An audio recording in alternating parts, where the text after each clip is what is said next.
Welcome everyone. Well, today's video is dedicated to the people of Iran. I'm sure you've seen various news stories about Iran over the past few weeks. The story is constantly changing, it's very complex. But today's video, I'm just going to touch on a few topics within all of that. And of course, I send my thoughts and prayers to the Iranian people, and I hope that this year will be a year in which they become free, and this will obviously have a huge positive impact, not only for the Iranian people, but also give hope to other peoples around the world, especially in the Middle East. So, where I'm going to begin actually is 3 years ago, I was on Syria International and I was talking about the overall crisis in Islam, and in that, I was looking at population rates in the Middle East, North Africa, and around the world, and looking at the falling average fertility rate and other issues related to that. So I'm going to show you or share with you a clip from that. If you look at the top there, 47% have gone from being religious to non-religious in Iran. Plus 6% have changed their religious affiliation. Doesn't go into details about what religious affiliation, but most likely it would include Christianity. And the collapse is even worse. If you look at the bottom one, in the bracket of 20 to 29-year-olds, right, it's 52%. Exactly.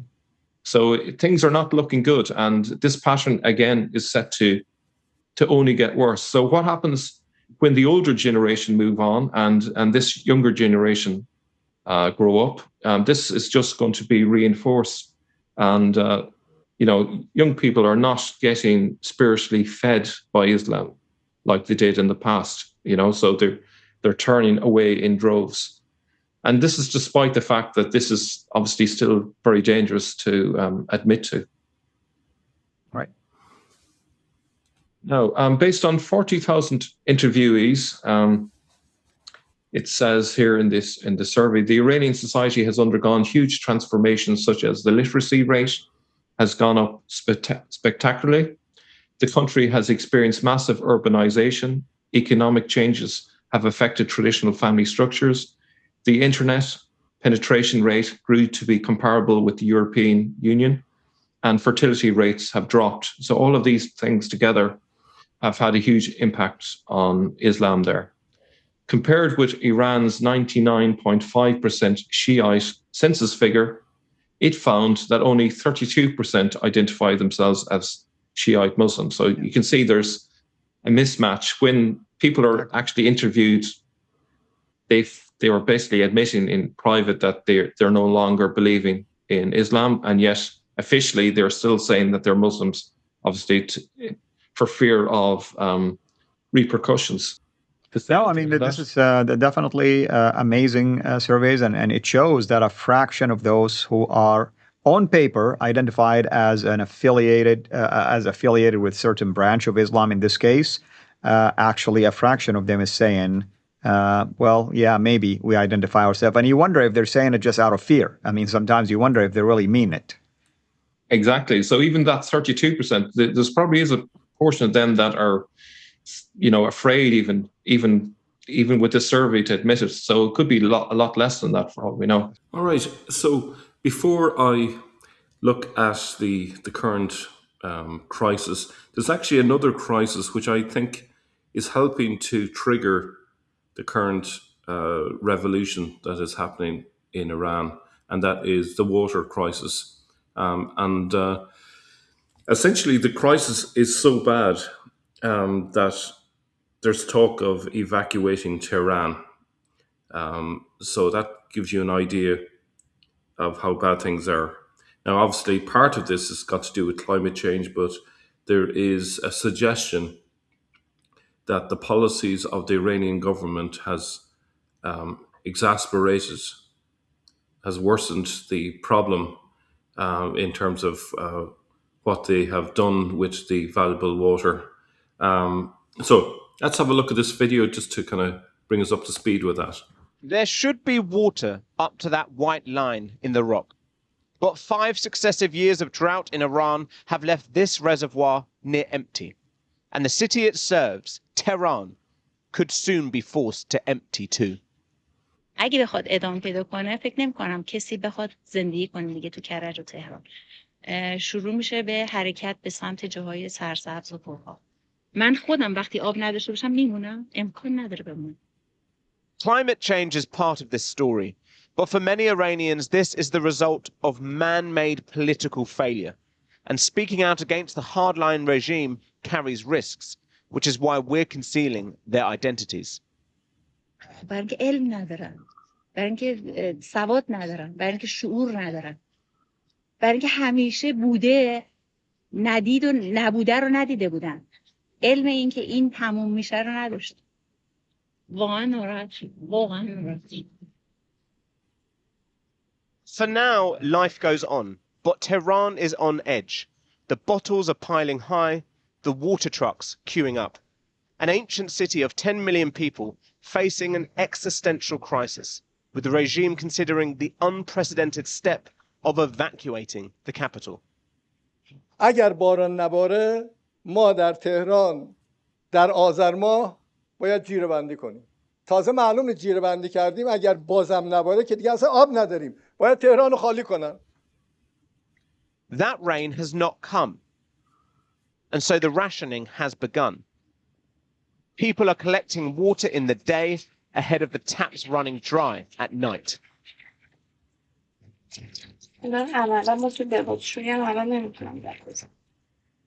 For this mother with 2 young children, life has become difficult. The water pressure reduced, the hot water gone, help from the authorities non-existent. و ما همون حالا سیفون دستشوییمون هم مجبوریم با آفتابه پر کنیم و یعنی عملا برگشتیم به مثلا به 40 سال 50 سال قبل انگار. و این کار واقعا به نظر من توهین به حق شهروندی ما. یه رفاه نسبی آدما باید داشته باشه، حداقلش اینه که شیرابو باز می‌کنی آب بیاد. Satellite images show the before and after. Rain levels are 85% below average, and the reservoirs Tehran depends upon are just 5% of their reserve capacity. Decades of poor management, lack of foresight, building more dams, digging deeper wells, transferring water from one basin to another, thinking that by increasing supply you can address the water availability and water shortage issue, not thinking that you also need to cap water consumption. That consumption is being fueled in large part by an agricultural industry that uses up a staggering 90% of the country's water supply. And despite sanctions, many products are being exported to Iran's neighbors around the Gulf. The warning now from experts that when it comes to water, Iran is living beyond its means, and so-called day zero is rapidly approaching. Day zero is the day that the taps would fully run dry. There is no water to be pumped to the residents. If that day was reached, what would it mean for a regime already at its weakest point since the 1979 revolution? A fragile economy that saw mass protests 6 years ago around rising fuel prices. Further demonstrations in 2022 after the death of Mahsa Amini as people rose up against the regime's oppressive policies towards women. And then the war against Israel this year, further shaking the regime's strength as well as damaging vital infrastructure, with the energy minister blaming that for water leakages leading to today's crisis. But as the regime warns Tehran's residents about their future, and possibly even having to evacuate, the people have had enough. آقای رئیس جمهور یعنی صریح ما که بدترین و خوفناکترین حرفا رو داره صریح میزنه، به جای اینکه به عنوان رئیس جمهوری باشه که حرفای امیدوار کننده برای این کشوری بزنه که واقعا داریم سالهای بسیار سختی رو در گرانی، در تحریم، در همه چی داریم به سر میبریم. این هیچ.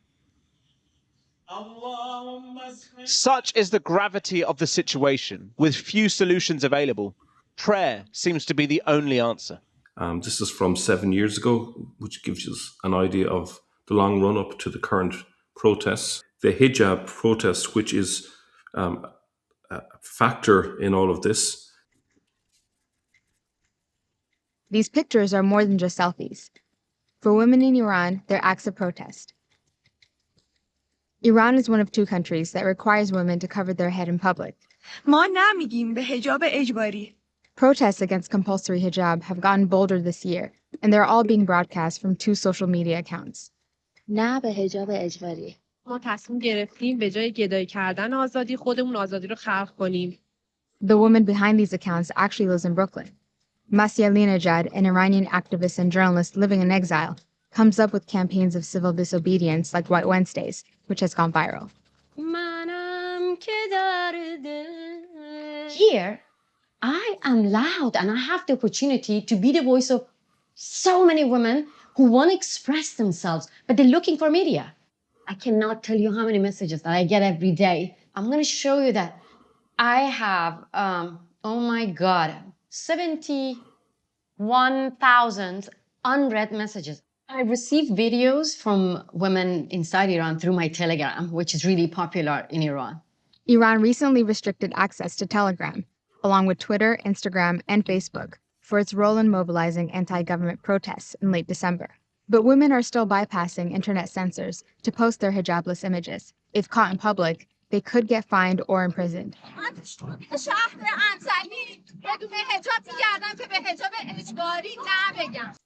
Some of the posted videos show solidarity.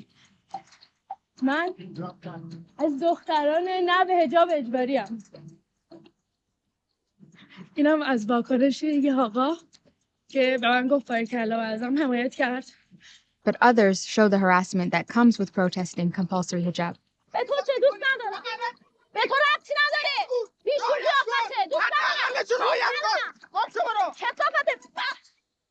Protests against compulsory hijab kicked into high gear in late December, when Vida Movahed, a protester in Tehran, climbed a utility box and waved her white headscarf. From December, when Vida Movahed came out with her own idea, putting the headscarf on a stick and waving the white headscarf like a flag against compulsion, then everything has changed. You know, she encouraged other women. She became the Rosa Parks of Iran. That set off a chain reaction of more public acts of unveiling, which resulted in the highly publicized arrest of at least 29 women. Hijab protest in Iran is gaining momentum. Before, it was like stealthy. Women were just sending their pictures from their back. They didn't want to be identified. But after that, women filming themselves, like with their faces, walking in public unveiled. Not wearing the hijab in public could mean getting up to 2 months in prison, but doing so as a protest resulted in a 2-year prison term for Movahed. Shortly after her sentencing, Iran's supreme leader, Ayatollah Khomeini, addressed the hijab protests to discredit them. عقیمه تلاششون عقیمه نتیجهش اینه که 4 نفر شاد دختری تو گوشه کناری فریب بخورن یا انگیزه های گوناگونی پیدا کنن بعضیشون هم ممکنه پول بگیرن حالا نمیدونم من نمیتونم قطعا بگم این روسری رو بردارن از سرشون یعنی مثلا ما چجوری In mid-April, video of a morality police officer assaulting a female civilian in Tehran for wearing a loose hijab drew outrage and international attention. Several Iranian lawmakers, including the vice president for women's affairs, condemned the police violence. But although nearly half of Iranians believe hijab should be a private choice, government officials haven't backed any legal reforms. This one, I Photoshop our foreign minister. And I said, if you think it's a culture, so you have to respect the culture as well. You know, as a girl, I was kicked out from my school because of my political thought. I got kicked out from Iranian parliament. I went into prison. You know, I was a columnist, then I got attacked by the government because of my criticism. Now, if we look at just 3 years ago, the signs that things were about to change were already there. The fall away in respect for the Iranian regime and in particular in the clerics was evident.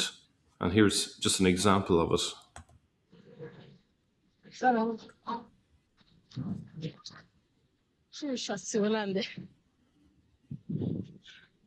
ماشینش به به زن زندگی آزادی مرگ بر دیکتاتور آخون برو گم شو آخون برو گم شو آخون برو گم شو آخون برو گم شو آخون برو گم شو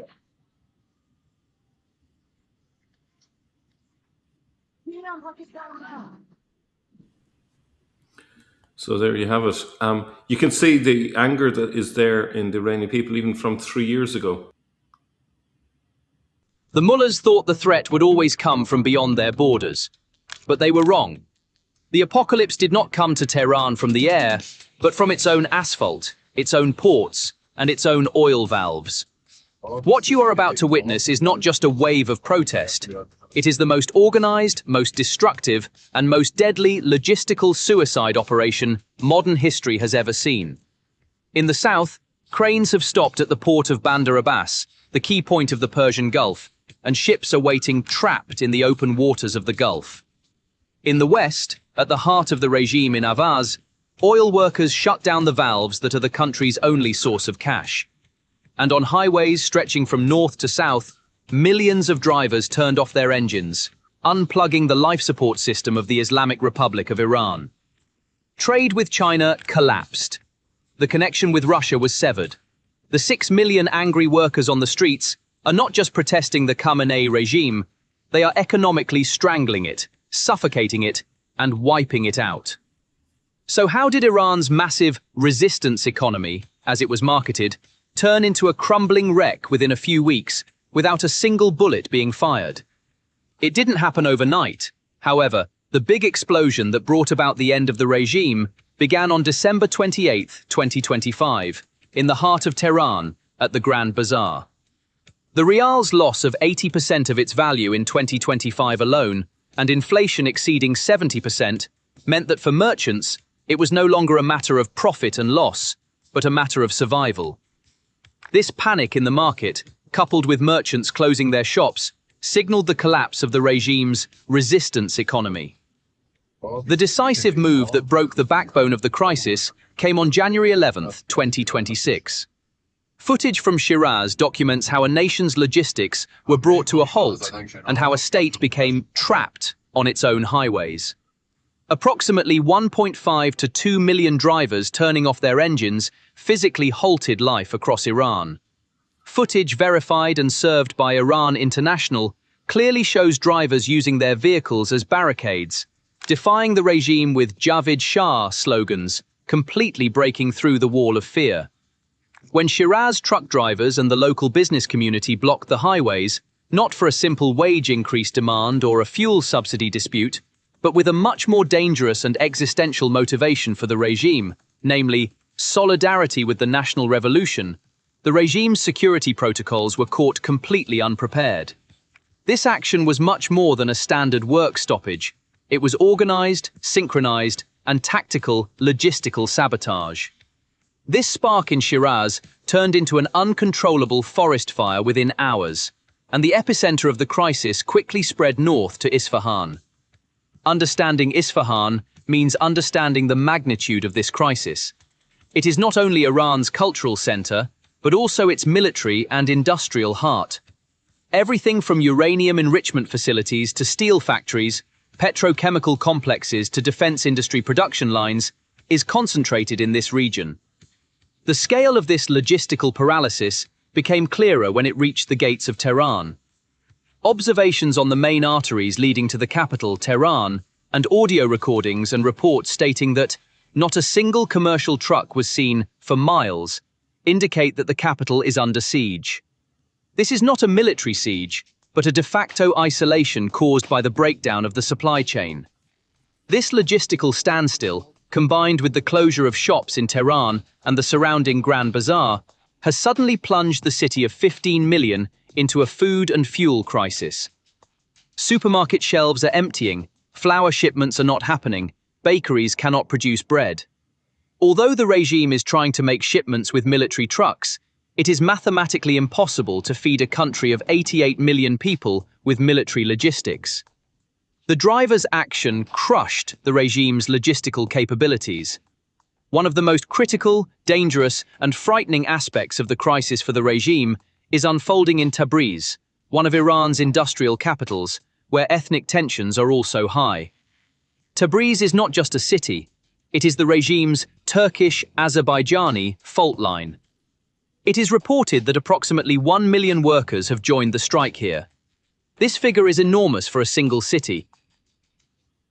The strikes in Tabriz have long gone beyond a simple demand for wage increases. Workers here have effectively taken hostage the factories in protest against the regime's policies toward minorities, years of cultural oppression, and economic injustice. Production lines have stopped, and raw material supplies have been cut off. Now, when you take into account all of the factors, there's a crisis with water, there's a water shortage, there's now a food shortage, there's a blockade of transport, so there's a food crisis. There's also the closing of factories, at least temporarily because of strikes. There's a massive logistics crisis, and the people are out on the street, and the mask is falling off the regime. I think when you bring all that together, and this is it, and on top of that, I should also point out that 70% inflation. This is a perfect storm, and I don't see the Iranian regime lasting that much longer. It cannot shoot its way out of this crisis, and unfortunately, it has tried to. And there are reports of up to 5,000 Iranians being shot by the authorities and hung as well. But this won't work. As long as the Iranian people stand firm, we've seen it over the last few decades where the people rise up and stay firm. The political establishment cannot maintain its hold on the country. So it's looking hopeful, but unfortunately for the Iranian people, there is still a lot of suffering ahead.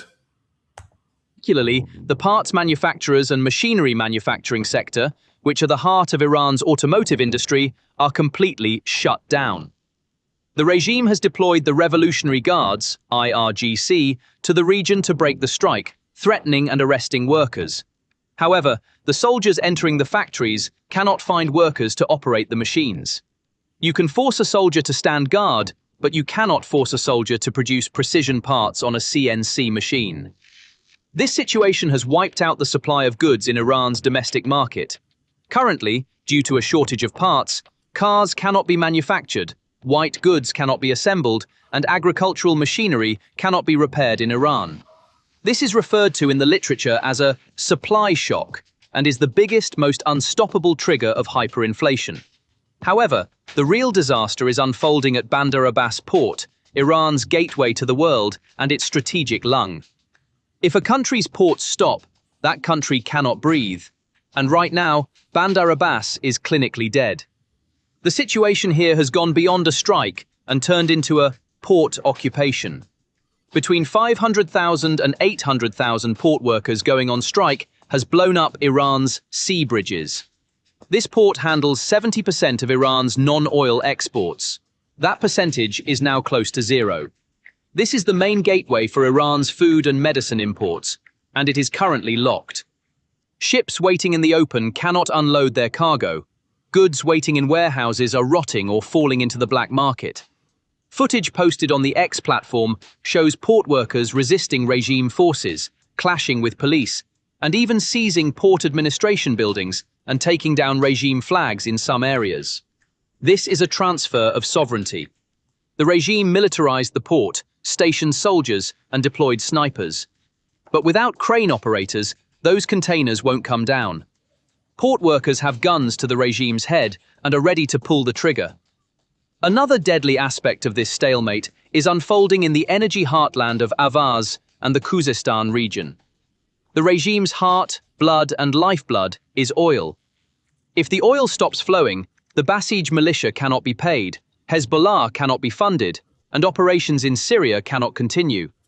The participation of refinery workers in Avaz and Khuzestan in the strike has shut off the regime's cash tap, hard currency. Organized by the Haft-Tape Union, oil workers did not just slow down production, they shut off the valves. These strikes in the industrial sector and refineries reduced Iran's oil production by 40%.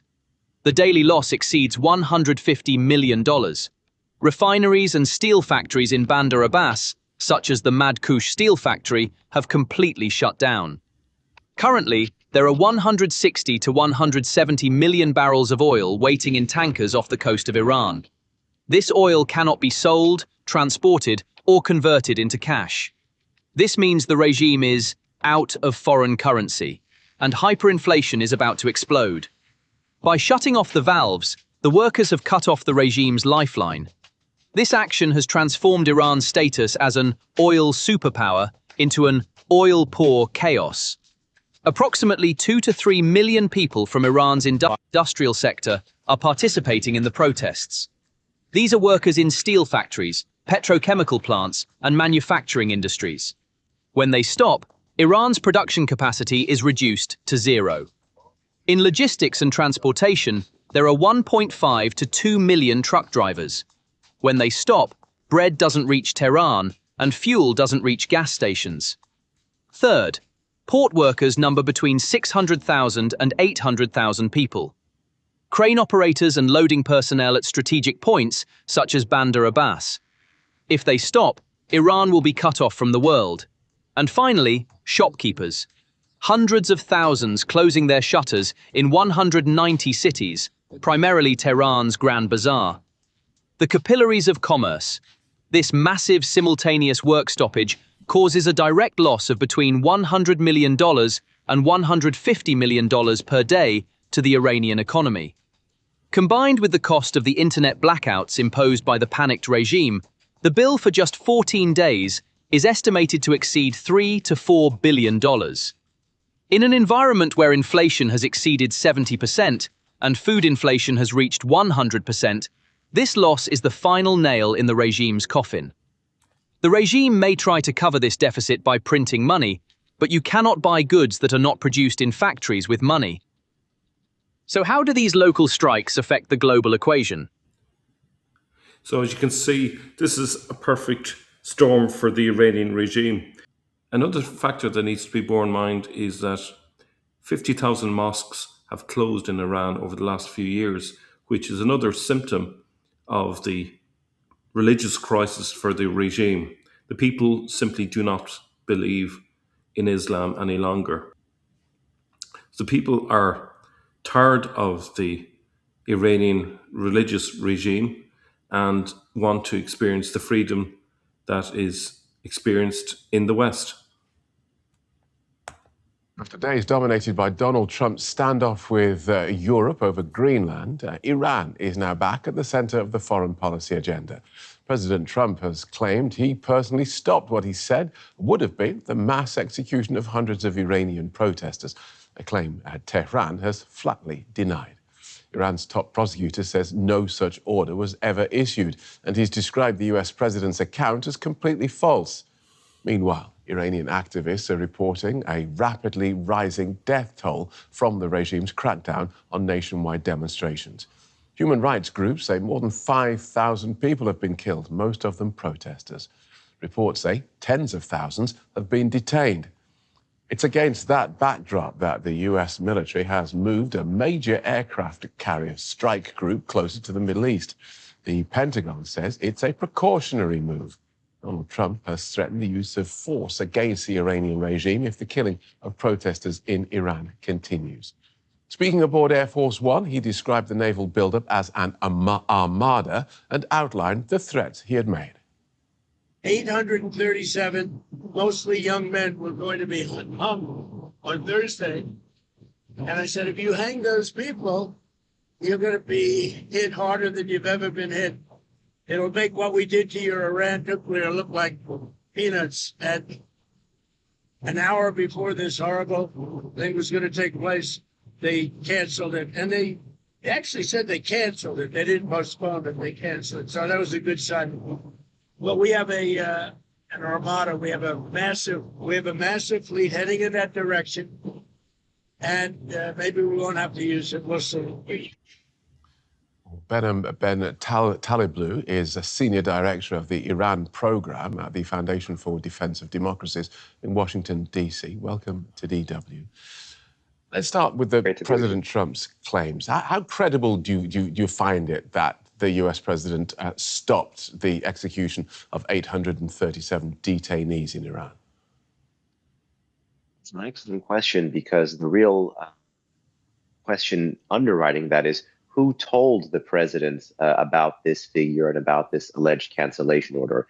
Is this the product of a potential Arakchi, Iranian foreign minister, Witkoff, U.S. special envoy back channel? Or did this come through a potential intermediary country in the region, perhaps? Who knows?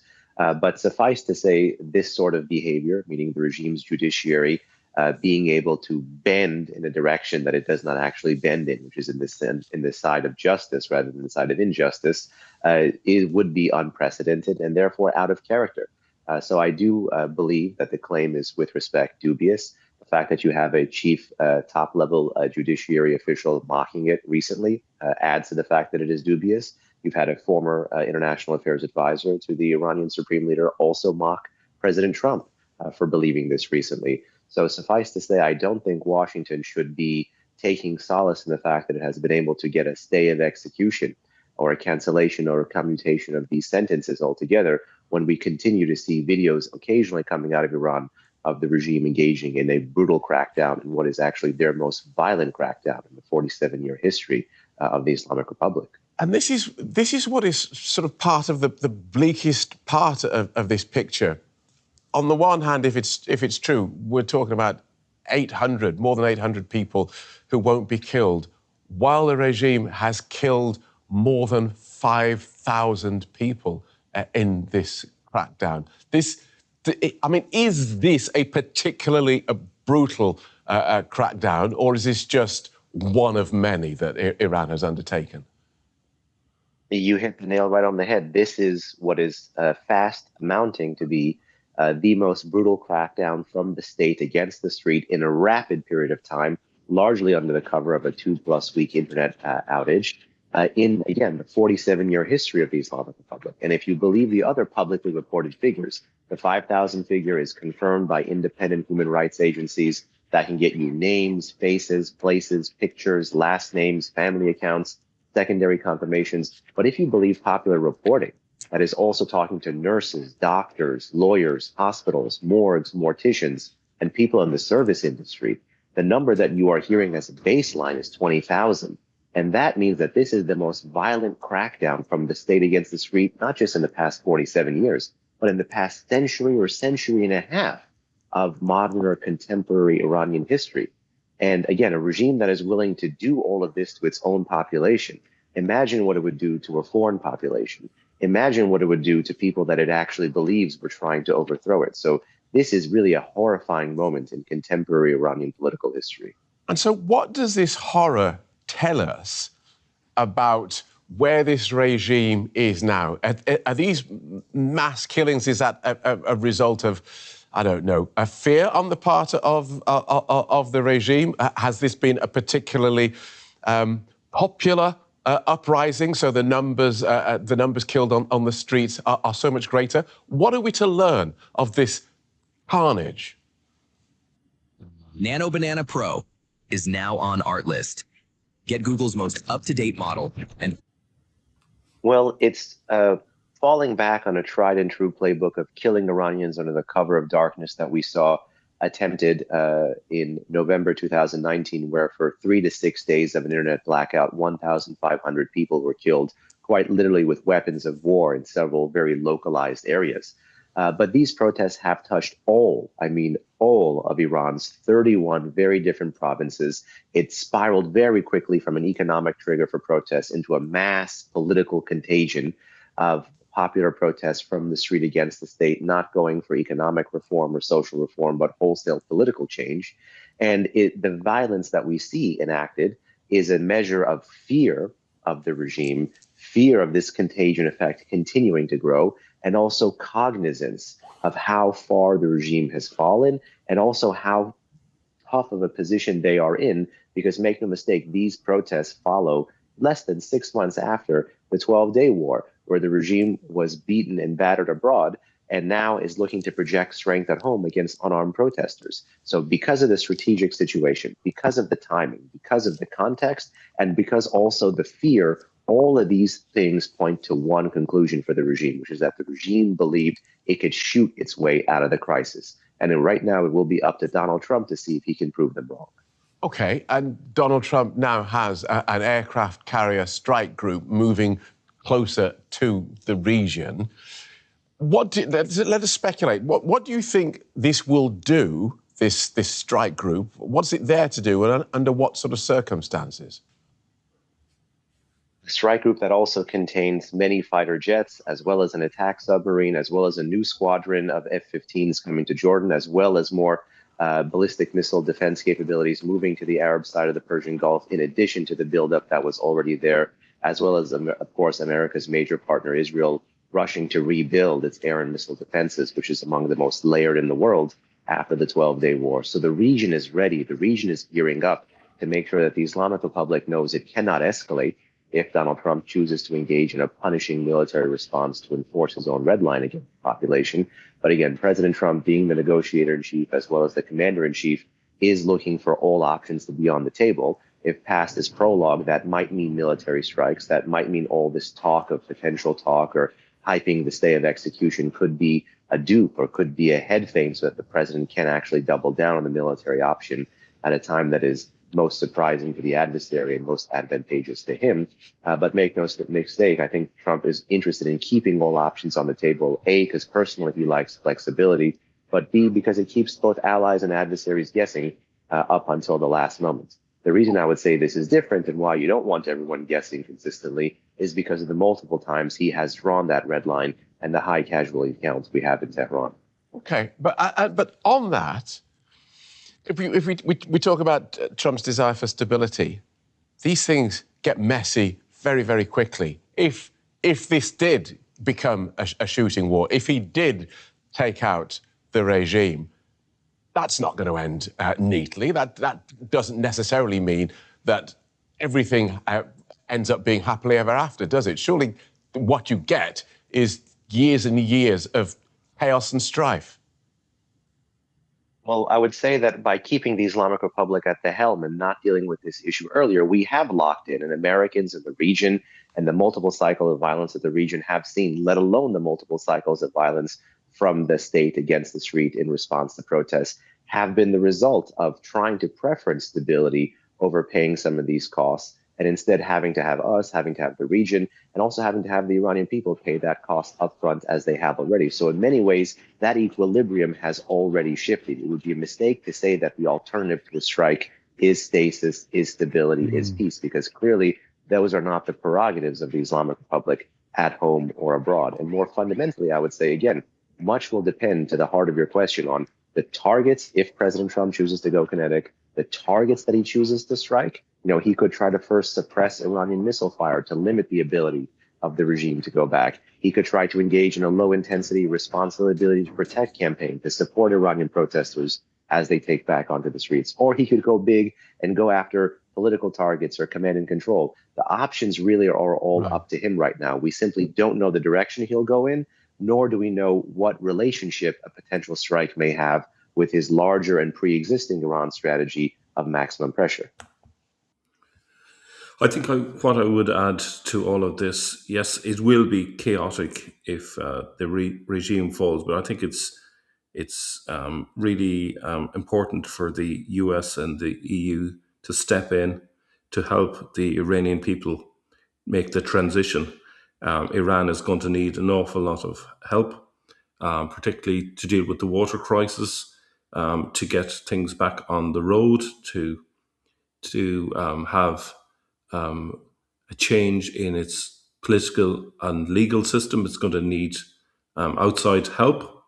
And there's obviously a danger that it may fall back into another form of religious regime, you know, because there's a danger in the vacuum that some actors may take advantage of that. So hopefully the international community step in and offer the Iranian people their help, also financial help, and maybe as quickly as possible get rid of the sanctions so Iran can make a smooth transition and become a beacon of democracy in the Middle East.